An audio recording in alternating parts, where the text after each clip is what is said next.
Welcome to Tamil jobs insider YouTube channel. இந்த வீடியோவில் நம்ம இப்போ ரீசெண்டாக ஒரு சூப்பரான டிபார்ட்மெண்ட் வெளிவந்திருக்க நியூ பர்மனெண்ட் கவர்மெண்ட் ஜாப் பற்றி தான் பார்க்க போகிறோம். இந்த நோட்டிஃபிகேஷனில் 3 விதமான பதவிகள் ரெக்ரூட் பண்ண போகிறாங்க. ஒவ்வொரு போஸ்டிங் பொறுத்து சேலரி குவாலிஃபிகேஷன் வேரி ஆகுது. மினிமம் குவாலிஃபிகேஷன் நீங்கள் 10ஆம் வகுப்பு பாஸ் பண்ணியிருந்தாலே எலிஜிபிள் தான். அதுக்கு மேலே 12th any degree diploma ITI அப்படின்னு சொல்லி நீங்கள் என்ன படிச்சிருந்தாலும் இந்த போஸ்ட்டுக்கு அப்ளை பண்ண விருப்பப்பட்டீங்கன்னா நீங்கள் எலிஜிபிள் விண்ணப்பிச்சுக்கலாம். சேலரியை பொறுத்த வரைக்கும் பார்த்திங்கன்னா பேசிக் பேவே 25,500 81,500 வரைக்கும் சொல்லியிருக்காங்க. ஆஃப்லைன் மூலமாக நீங்கள் விண்ணப்பிச்சுக்கலாம். விண்ணப்பிக்கிறதுக்கு எந்த ஒரு கம்யூனிட்டிக்கும் அப்ளிகேஷன் ஃபீஸோ எக்ஸாமினேஷன் ஃபீஸோ எதுவுமே கிடையாது. எல்லோரும் ஃப்ரீயாகவே அப்ளை பண்ணிக்கலாம்னு சொல்லியிருக்காங்க. பர்மனெண்ட்டான சென்ட்ரல் கவர்மெண்ட் ஜாப் ஆப்பர்ச்சுனிட்டி தான். லாஸ்ட் டேட் ஏப்ரல் 24ஆம் தேதி வரைக்கும் அப்ளை பண்ண டைம் கொடுத்துருக்காங்க. தமிழ்நாட்டில் இருக்க 38 மாவட்டத்தை சார்ந்த ஆண்கள் பெண்கள் எல்லாருமே இந்த போஸ்ட்டுக்கு எலிஜிபிள். இதோட அஃபிஷியல் நோட்டிஃபிகேஷன் அண்ட் எலிஜிபிலிட்டி பற்றின டீட்டெயில்ஸ் இப்போ நான் ப்ரீஃபாக எக்ஸ்பிளைன் பண்ணுறேன். வீடியோவை ஸ்கிப் பண்ணாமல் முழுமையாக பாருங்கள். அதுக்கு முன்னாடி நீங்கள் இப்போ தான் இந்த சேனலுக்குள்ளே முதல் முறையாக வரீங்க அப்படின்னா நம்ம சேனலை சப்ஸ்கிரைப் பண்ணிவிட்டு பெல் சிம்பல் ப்ரெஸ் பண்ணி ஆளுங்கிற நோட்டிஃபிகேஷனில் செட் பண்ணிக்கிங்க. அப்போ தான் நாங்கள் கொடுக்குற எல்லா கவர்மெண்ட் ஜாப் ஆப்பர்ச்சுனிட்டியும் உங்கள் ஃபோனுக்கே நோட்டிஃபிகேஷனாக கிடைக்கும். இந்த ரெக்ரூட்மெண்ட் ரிலேட்டடான apply link and notification link எல்லாமே இந்த வீடியோவோட டிஸ்கிரிப்ஷன்லையும் ஃபஸ்ட்டு கமெண்ட்லையும் பின் பண்ணியிருக்கேன். செக் பண்ணி பாருங்கள். இந்த வீடியோவுக்கு ஒரு லைக் கொடுத்துருங்க. நீங்கள் கொடுக்குற லைக் தான் எங்களுக்கு அடுத்தடுத்து வீடியோ போகிறதுக்கான மிகப்பெரிய மோட்டிவேஷனாக இருக்கும். இப்போ வாங்க நம்ம வீடியோக்குள்ளே போகலாம். இதுதான் இந்த ஜாபுக்கான அஃபிஷியல் நோட்டிஃபிகேஷன். முக்கியமாக இந்த வீடியோ ஒரு இண்டிபெண்டன்ட் ரிவ்யூ வீடியோ தான். எஜுகேஷன் பர்பஸ்க்காக தான் போஸ்ட் பண்ணுறோம். இந்த போஸ்ட்டுக்கு விண்ணப்பிக்கிறதும் விண்ணப்பிக்காததும் உங்களோட சொந்த விருப்பம் தான். ஓகேங்களா? இந்த நோட்டிஃபிகேஷன் நமக்கு எங்கேருந்து கொடுத்துருக்காங்க அப்படின்னு பார்த்தீங்கன்னா டிபார்ட்மெண்ட் ஆஃப் டிஃபென்ஸ் ப்ரொடக்ஷன்லேருந்து கொடுத்துருக்காங்க. ஸோ DGQA அப்படின்னு சொல்லுவோம். இங்கேருந்து பார்த்திங்கன்னா நமக்கு பர்மனெண்ட் ஜாப் ஆப்பர்ச்சுனிட்டிஸ் கொடுத்துருக்காங்க. ஓகேங்களா? ஸோ இந்த போஸ்ட்டுக்கு ஆஃப்லைன் மூலமாக தான் நீங்கள் விண்ணப்பிக்கணும். அப்ளிகேஷன் ஃபார்முமே உங்களுக்கு இதே பிடிஎஃப்லேயே கொடுத்துருக்காங்க. ஸோ இதான் பார்த்தீங்கன்னா அப்ளிகேஷன் ஃபார்மேட்டு. ஸோ இதை கரெக்டாக நீங்கள் டவுன்லோட் பண்ணி பிரிண்ட் அவுட் எடுத்துக்கணும். இங்கே உங்களோட ரீசன்ட் பாஸ்போர்ட் சைஸ் ஃபோட்டோகிராஃப் ஒட்டிடுங்க. ஸோ இங்கே வந்து நீங்கள் என்ன போஸ்ட்டுக்கு அப்ளை பண்ண போகிறீங்களோ அந்த போஸ்ட்டோட நேம், அட்வர்டைஸ்மெண்ட் நம்பர், டேட் இதெல்லாமே ஃபில் பண்ணிடுங்க. இங்கே உங்களுடைய அப்ளிகண்ட்டோட பெயர் கேபிட்டல் லெட்டர்ஸில் ஃபில் பண்ணணும். அடுத்து உங்களுடைய அப்பா அல்லது கணவர் பெயர், உங்களுடைய அம்மா பெயர், பர்மனெண்ட் அட்ரஸ், கரஸ்பாண்டன்ட் அட்ரஸ் எல்லாமே ஃபுல் அட்ரஸ் கொடுத்துருங்க. உங்களோட ஐடி ப்ரூஃபு, உங்களோட டேட் ஆஃப் பர்த்து, உங்களோட க்ளோசிங் டேட், அதாவது இந்த நோட்டிஃபிகேஷனோட க்ளோசிங் டேட்டில் உங்களோட ஏஜ் என்னவோ அதை இங்கே ஃபில் பண்ணணும். அடுத்து ஏஜ் ரிலாக்ஸேஷன் ஏதாவது கேட்குறீங்களான்னு சொல்லி கேட்டிருக்காங்க. அதுக்கான டீட்டெயில்ஸு.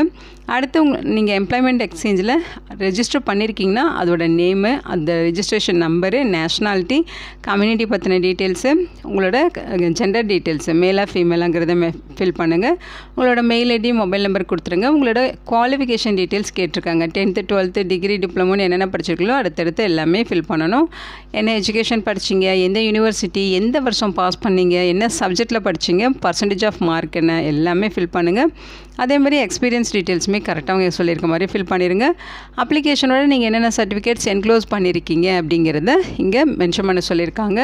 அதாவது POI, டேட் ஆஃப் பர்த்துக்கான ப்ரூஃபு, கம்யூனிட்டி சர்டிஃபிகேட்டு, குவாலிஃபிகேஷனுக்கான ப்ரூஃபு, ஒர்க் எக்ஸ்பீரியன்ஸ் சர்டிஃபிகேட்டு, இதில் நீங்கள் என்னென்ன வந்து அட்டாச் பண்ணுறீங்களோ அது எல்லாமே டிக் பண்ணியிருக்கணும். ஓகேங்களா? வேறு ஏதாவது ரெலவெண்ட் டீட்டெயில்ஸ் வந்து ஃபில் பண்ணணுன்னா இங்கே ஃபில் பண்ணிக்கலாம். இங்கே டிக்ளரேஷன் கொடுத்துருக்காங்க, படித்து பார்த்துட்டு இங்கே பார்த்தீங்கன்னா நீங்கள் மேல் ஹேண்டிடேட்டாக இருந்தால் லெஃப்ட் தம்ப் இம்ப்ரெஷனும், ஃபீமேல் ஹேண்டிடேட்ஸாக இருந்தால் ரைட் தம்ப் இம்ப்ரெஷனும் இங்கே வைக்கணும். ஓகேங்களா? அடுத்து இங்கே சிக்னேச்சர் போட்டுருங்க. பிளேஸு, டேட்டு எல்லாமே ஃபில் பண்ணிடுங்க. ஓகேங்களா? இது கூட தேவையான டாக்குமெண்ட்ஸ் எல்லாமே அட்டாச் பண்ணி அவங்க சொல்லியிருக்க அட்ரஸுக்கு ஸ்பீட் போஸ்ட் மூலமாக விண்ணப்பிக்க சொல்லியிருக்காங்க. அப்ளிகேஷன் சென்ட் பண்ண வேண்டிய அட்ரஸ் இது தான். ஸோ இங்கே கொடுத்துருக்காங்க பாருங்கள். இந்த அட்ரஸ் தான் நீங்கள் அப்ளிகேஷன் சென்ட் பண்ணணும். முக்கியமாக அப்ளிகேஷனோட 25 சென்டிமீட்டர் இன் 10 சென்டிமீட்டர் சைஸ் உள்ள என்வெலப்பில் உங்களோட செல்ஃப் அட்ரஸ் எழுதி அதையுமே அப்ளிகேஷனோட சேர்த்து ஒரே கவரில் வச்சு சென்ட் பண்ணணும் அப்படின்னு சொல்லியிருக்காங்க. அப்ளிகேஷன் சென்ட் பண்ணுற அந்த கவர் மேலே application for the post of அப்படின்னு சொல்லி போஸ்ட் நேம் நீங்கள் மென்ஷன் பண்ணணும். அண்டு கேட்டகரி அப்படின்னு சொல்லி உங்களோட கம்யூனிட்டியுமே நீங்கள் மென்ஷன் பண்ணி ஸ்பீட் போஸ்ட் மூலமாக விண்ணப்பிக்கணும் அப்படின்னு சொல்லியிருக்காங்க. ஓகேங்களா? ஸோ இதை நீங்கள் டீட்டெயில்டாக செக் பண்ணிக்கிங்க. ஸோ இதுதான் பார்த்தீங்கன்னா official notification. So department of defence ப்ரொடக்ஷன்லேருந்து கொடுத்துருக்காங்க. இது மினிஸ்ட்ரி ஆஃப் டிஃபென்ஸ் டிபார்ட்மெண்ட் கீழே இங்கிற ஒரு ஆர்கனைசேஷன். ஸோ இங்கேருந்து உங்களுக்கு குரூப் C கேட்டகரியில் நான் கெஜெட்டட் போஸ்ட் வந்து ரெக்ரூட் பண்ண போகிறாங்க. ஸ்பீட் போஸ்ட் மூலமாக விண்ணப்பிக்கலாம் அப்படிங்கிறதையும் மென்ஷன் பண்ணியிருக்காங்க. ஓகேங்களா? ஸோ போஸ்ட் மூலமாக தான் நீங்கள் விண்ணப்பிக்கணும். மெயில் மூலமாகவோ ஆர்டினரி மெயில் மூலமாகவோ ஸோ இந்த மாதிரி வேறு ஏதாவது ஃபார்மேட்டில் நீங்கள் விண்ணப்பிச்சிங்கன்னா அக்செப்ட் பண்ண மாட்டோங்கிறத மென்ஷன் பண்ணியிருக்காங்க. ஓகேங்களா? போஸ்டிங்ஸை பொறுத்த வரைக்கும் ஸ்டெனோகிராஃபர் கிரேட் 2, CMD, கார்பெண்டர் அப்படின்னு சொல்லி 3 விதமான பதவிகள் கொடுத்துருக்காங்க. First stenographer grade 2. இந்த போஸ்ட்டுக்கு 5 வேக்கன்சிஸ் கொடுத்துருக்காங்க. சேலரியை பொறுத்த வரைக்கும் 25,500 81,500 வரைக்கும் பேசிக் பே இருக்கும். இது இல்லாமல் உங்களுக்கு அலவன்சஸும் ப்ரொவைட் பண்ணுவாங்க. அலவன்சஸ்லாம் சேர்த்து ஃபஸ்ட் மந்த் சேலரி 35,000க்கு மேலே இருக்கும். ஓகேங்களா, மொத்தமாக 5 வேக்கன்சிஸ் கொடுத்துருக்காங்க. யூஆர் கேட்டகரிக்கு 3, எஸ்சிக்கு 1, ஓபிசிக்கு 1 சொல்லி பிரிச்சும் கொடுத்துருக்காங்க. குவாலிஃபிகேஷனை பொறுத்த வரைக்கும் 10ஆம் வகுப்பு முடிச்சுட்டு 12ஆம் வகுப்பு முடிச்சிருக்கணும். ஓகேங்களா, 12th பாஸ் பண்ணியிருக்கணும் அப்படின்னு சொல்லியிருக்காங்க. அதோட உங்களுக்கு ஸ்டெனோகிராஃபி தெரிஞ்சிருக்கணும். உங்களுக்கு ஸ்கில் டெஸ்ட் இருக்கும். அதோட நாம் டிக்டேஷன் எல்லாமே கொடுத்துருக்காங்க. செக் பண்ணி பாருங்கள்.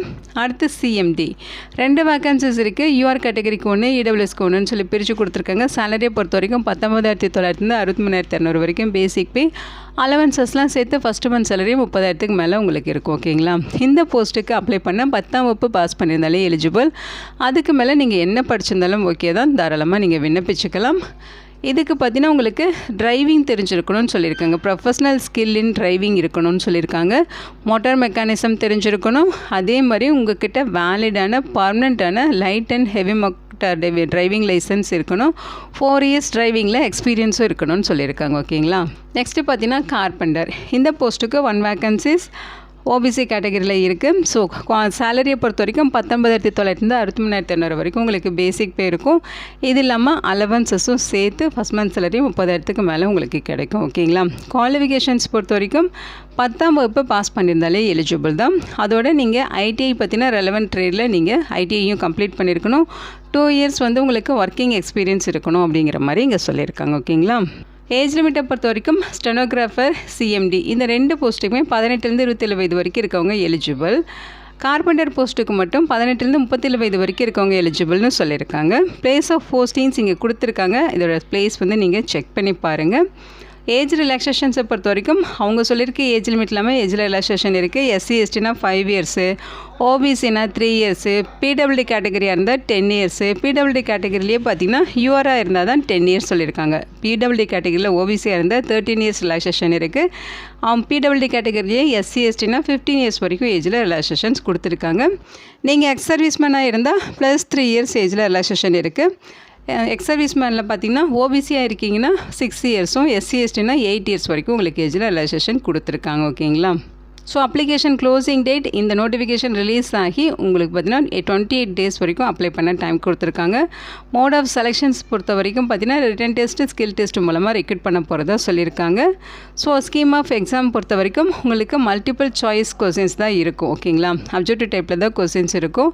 ஜென்ரல் இங்கிலீஷ் வந்து 12th ஸ்டாண்டர்ட் லெவலில் இருக்கும் அப்படிங்கிற மாதிரி சொல்லியிருக்காங்க. ஸோ ஃபஸ்ட்டு பார்த்தீங்கன்னா ஸ்டெனோகிராஃபர் கிரேட் 2 இந்த போஸ்ட்டுக்கு எக்ஸாம் பேட்டர்ன் இது தான். ஜென்ரல் இன்டெலிஜென்ஸ் அண்ட் ரீசனிங்கில் 25 கொஸ்டின்ஸ், சென்ட்ரல் அவேர்னஸில் 25 கொஸ்டின்ஸ், இங்கிலீஷ் லாங்குவேஜ் அண்ட் காம்ப்ரிகென்ஷனில் 25 கொஸ்டின்ஸ், நியூமரிக்கல் ஆப்டிடியூடில் 25 கொஸ்டின்ஸ். ஓகேங்களா, மொத்தம் 100 கொஸ்டின்ஸ் 100 மார்க்குக்கு இருக்கும்.